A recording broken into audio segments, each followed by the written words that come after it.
اس کو digital currency کہوں کیا کہوں, لیکن یہ جو بھی ہے بھائی, مجھے تو یہ اب فضل بھائی آپ نے جو بات کی اس کے بعد شاہ صاحب, ڈیجیٹل کرنسی اور ہے, ڈیجیٹل کرنسی اور ہے. کرنسی نہیں ہے. ڈیجیٹل کرنسی کیا ہے؟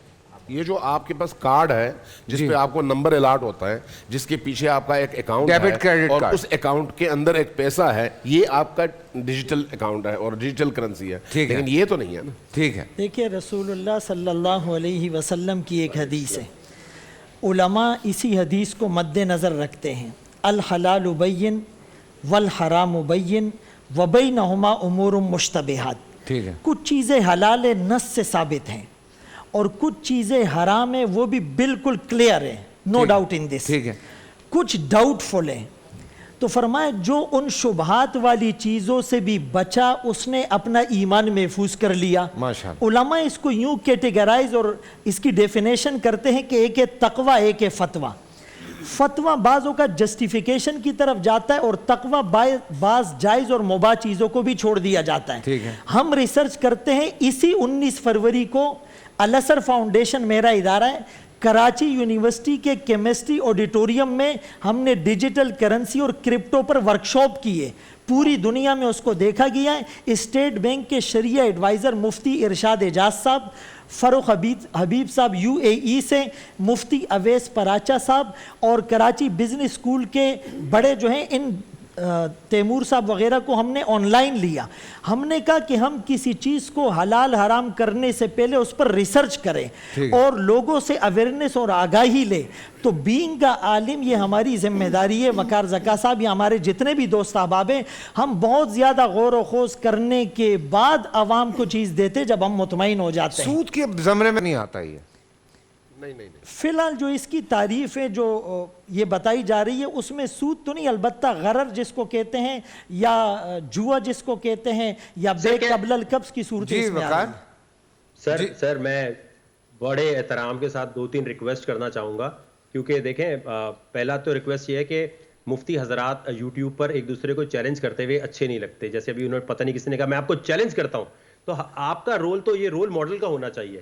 چیلنج تو ہم جیسے بیوقوف لوگ کرتے ہیں, لا علم لوگ کرتے ہیں, جن کو آپ سمجھاتے ہیں اور رہنمائی فرماتے ہیں. چیلنج تو سنت سے ثابت ہے, میں قرآن سے ثابت کرتا ہوں. پھر قُلْ يَا أَهْلَ الْكِتَابِ تَعَالَوْا إِلَىٰ كَلِمَةٍ سَوَاءٍ بَيْنَنَا وَبَيْنَكُمْ. سر بات کرنے کے بعد بات سننے کی بھی ایبلٹی رکھے نا, میں بھی تو سن ہی رہا ہوں نا, پھر آپ اپنی باری میں بولیں. دیکھیں دوسری چیز یہ ہے کہ جوا اگر آپ اسے کہہ رہے ہیں, میں دیکھیں میرا اختلاف وہاں سے تھوڑا شروع ہوا کہ جہاں شروع میں یہ کہا گیا کہ گولڈ جو ہے اتنا ہی گولڈ ہوتا ہے جتنا پیپر کرنسی. تو میں نے کہا جس جگہ میں بیٹھا ہوں وہاں یہی بات نہیں پتا تو باقی باتیں تو پھر ایک طرف ہو جائیں گی. دوسری چیز یہ ہے کہ دیکھیے جو جوا ہے وہ تو پیپر کرنسی میں بھی ہے, گولڈ میں بھی ہے, بلڈنگ میں بھی ہے. جوا لوگ ڈالر خرید کے رکھ لیتے ہیں, وہ کر لیتے ہیں. یہ جو گندم اسٹور کر کے پھر اس کو ڈبل بیچنا, دیکھیں ہم بات کر رہے ہیں ٹیکنالوجی کی. ایک انسان ہے جو انٹرنیٹ کا استعمال کرتا ہے حلال طریقے سے, وہ قرآن اور باقی چیزیں اس کے تھرو میسج آگے تک پہنچا رہا ہے. ایک جو ہے اس کے تھرو بدکاریاں پھیلا رہا ہے. تو جو بدکاریاں پھیلا رہا ہے, اگر وہ جوا کھیل رہا ہے کرپٹو کرنسی سے, اس میں کرپٹو کرنسی کا قصور نہیں ہوا, اس میں بلاک چین کا قصور نہیں ہوا. وہ جوا کھیلنے والا تو کرکٹ پہ بھی جوا لگائے گا. تو یہ کہنا کہ اس کی تعریف میں کہیں جوا لکھا ہے, وہ ذرا میری رہنمائی فرما دیں, کہاں دیکھا ہے آپ نے لکھا ہوا یہ؟ وقار بھائی میں چھوٹی سی عرض کر دوں, کچھ چیزیں یہ ہوتی ہیں کہ ہم اپنے جذبات کے ذریعے سے حلال اور حرام کو متعین نہیں کر سکتے ہیں. اصل معاملہ یہ ہے, جو فتویٰ ہوتا ہے یہ فتویٰ شریعت کے قوانین اور اصولوں کی روشنی میں مسئلے کا بیان ہوتا ہے. اس میں ممکن ہے کہ استنباط مسائل کرتے ہوئے وہ چیزیں کہ جن پر صراحتاً قرآن و سنت کی نص موجود نہیں, مفتی سے غلطی ہو جائے, یہ ممکن ہے. لیکن عام طور پر اسی وجہ سے مفتی حضرات احتیاط کرتے ہیں کہ بھئی ہماری کسی ایک لفظ سے ہزاروں لوگ گمراہ نہ ہو جائیں, وہ حرام میں مبتلا نہ ہو جائیں. اب اس میں اگر آپ یہ سمجھتے ہیں کہ یہ ایک بڑا مفید ہے, نفع بخش ہے, آپ نے کروڑوں روپیہ کما لی ہے, تو اس کا یہ مطلب نہیں ہے کہ جو شرعی اصول اور دساتیر ہیں ان کے مطابق بھی یہ پورا اترتا ہے. اس طرح تو آج بہت سارے لوگ جناب حصص خرید رہے ہیں, کئی وہ کر رہے ہیں اپنا اسٹاک ایکسچینج کے اندر, وہ پیسے اربوں خربوں کما رہے ہیں. اب اس کام کیا کہیں جی کہ یہ جائز کام ہے. بھائی جب ہم سے سوال پوچھا جائے گا, علماء قرآن و سنت کی روشنی میں جواب دیں گے کہ یہ ناجائز ہے. بنیادی طور پر مال یہ ہے کہ آپ اس چیز کی طرف آپ کا میلان ہو اور آپ اس کو قبضہ کر سکیں, کسی کو دے سکیں, لے سکیں. میں آپ سے کہتا ہوں ذرا مجھے 10 بٹ کوائن میرے ہاتھ میں دیں. اب یہ جو میری بات پوری سن لیں پلیز, یہ جو ڈیجیٹل کرنسی ہے بنیادی طور پر, میں آپ کی اس بات کو پورا کر رہا ہوں, ڈیجیٹل کرنسی پر بھی بنیادی طور پر اعتراضات اٹھے, لیکن اس پہ آپ نے وہ جو فرسٹ ٹائم ایک لفظ بولا تھا تلقی بالقبول الامہ, امت کا تلقی بالقبول ہو گیا. ویسے تو کوئی چیز آپ خرید اور فروخت کرنے کے لیے قبضہ ضروری ہے, لیکن آج ہم فون کرتے ہیں, ہاں بھائی اتنی گانٹھیں میری طرف بھیج دو, میں پیسے آپ کی طرف ٹرانسفر کر رہا ہوں, آپ آن لائن اس کو کر رہے ہیں. چونکہ تجربے سے اور اس کے اندر پوری امت مبتلا ہو چکی ہے اور اس کے پیچھے گورنمنٹس اور تمام بینکس اس کے ذمہ دار ہیں, اس وجہ سے اس کو جائز قرار دیا گیا تلقی بالقبول کی وجہ سے. یہیں پر ہم رکے ہوئے ہیں کہ جب تک ایک ریاست یا بینکس یا کوئی ادارہ اس کے پیچھے نہیں ہے تو مجھے بتائیں وہ کیا چیز, وہ مال تو مال ہے ہی نہیں ہے, مال کی بنیادی تعریف اس پر سچی نہیں آتی. لیکن اگر اس کو مال کسی طور پر مال کا متبادل سمجھا بھی گیا ہے تو وہ ریاست کی ذمہ داری, اور جو بار بار آپ کہہ رہے ہیں کہ اس کے پیچھے کرنسی کے پیچھے سونا نہیں ہے, آپ تھوڑا شاید میری معلومات کم ہوں, لیکن بنیادی طور پر کرنسی کا جو نوٹ چھاپا گیا اس کا بنیادی اصول اور رول یہی تھا.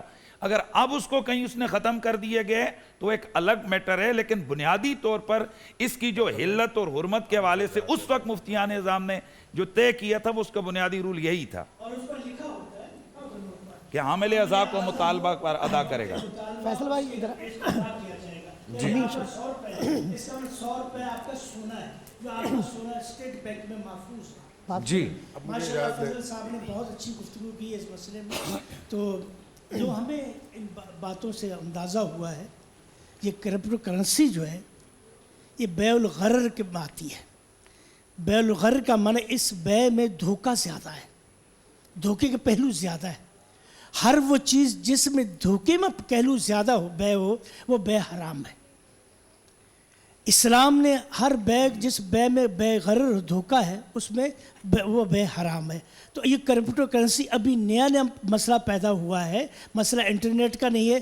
اور اسلام کے احکام جو ہے ٹیکنالوجی پر نہیں ہوتے, اسلام کے احکام جو عام آدمی کی فہم پر ہوتے ہیں. جی, جس میں ہر آدمی, اسلام نے جو قانون مقرر کیے, مثلا جو عبادات کے وقت چاند پر مقرر کیے تاکہ ہر بڑے ذرا ایک آخر میں بس وقار سے بات کر لوں. وقار اس پہ کیا کہتے ہیں, کیونکہ مجھے بریک پہ جانا ہے اور پھر اذان کا بھی ٹائم ہو رہا ہے. جی وقار, سم اپ کرتے ہیں. وقار بھائی آپ کراچی آ جائیں, میری تجویز آپ کو یہ ہے آپ کراچی پہنچیں, آپ اس کی پوری تفصیل لکھیں, لکھ کر آپ لے آئیے, ہم بیٹھتے ہیں. مفتی فضل سبحان صاحب بھی ہوں گے, ہم قریشی صاحب کو بھی کراچی بلا لیں گے, اور بھی علماء ہوں گے, ایک ہم سیشن کر لیں گے, پھر اس پہ اذان کے بعد بالکل آپ بالکل. بول انٹرٹینمنٹ کے شوز دیکھنے کے لیے ہمارے چینل کو سبسکرائب کریں اور بیل آئیکن پر کلک کرنا نہ بھولیں.